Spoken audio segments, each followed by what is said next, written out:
Le lendemain, au lever du jour, les deux voyageurs, armés de pics et de bâtons, rejoignent une équipe de travailleurs forcés. Ils sont accueillis sans aménité par un cavalier à longue barbe, la tête revêtue d'un turban, moulinant l'air d'un sabre rourbé presque aussi grand que lui. D'un geste, il leur montre le fossé qu'ils devront nettoyer.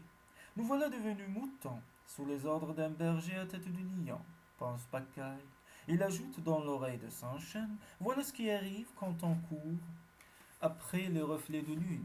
Tu vas voir quelle triste bouillie nous devrons manger aujourd'hui. Cet homme-là va me faire regretter le détestable choupi.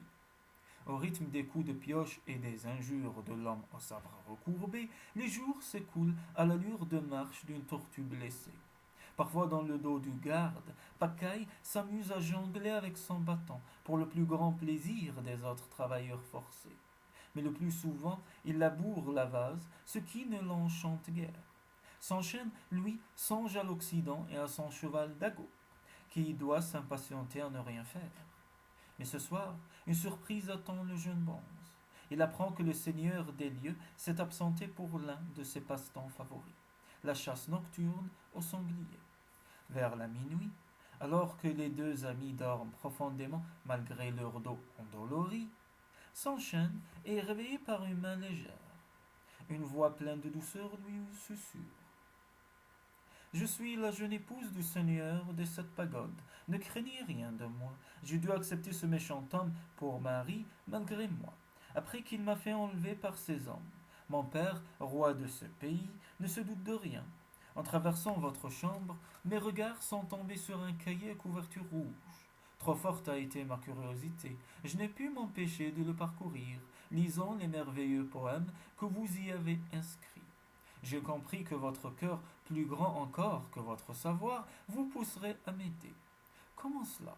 En portant une lettre au roi, mon père, quand, après avoir terminé votre séjour forcé ici, vous reprendrez la route de l'Occident.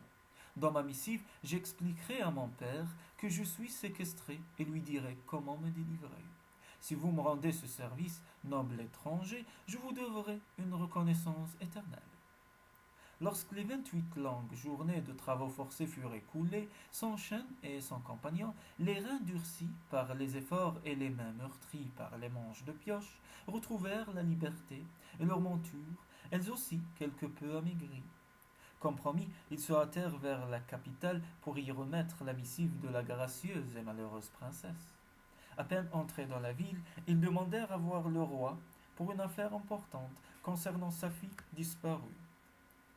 Le souverain les reçut dans l'heure et parcourut fébrilement l'appel de la disparue, maudissant son gredin de cousin qu'il avait si ignominieusement trompé.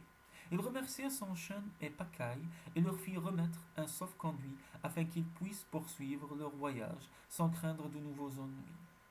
Avant de les quitter pour partir délivrer sa fille, le roi, s'apercevant de la maigreur de Sanchen, donna des ordres pour qu'on serve au messager un copieux repas.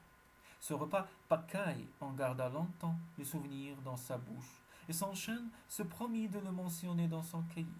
Le soir venu. Pour l'heure, toutefois, désireux de rattraper le temps perdu, il sauta sur son cheval dès sa dernière bouchée, sans trop se soucier de Pacaille, tout occupé à lécher un plat contenant encore quelques restes de sauce au gingembre.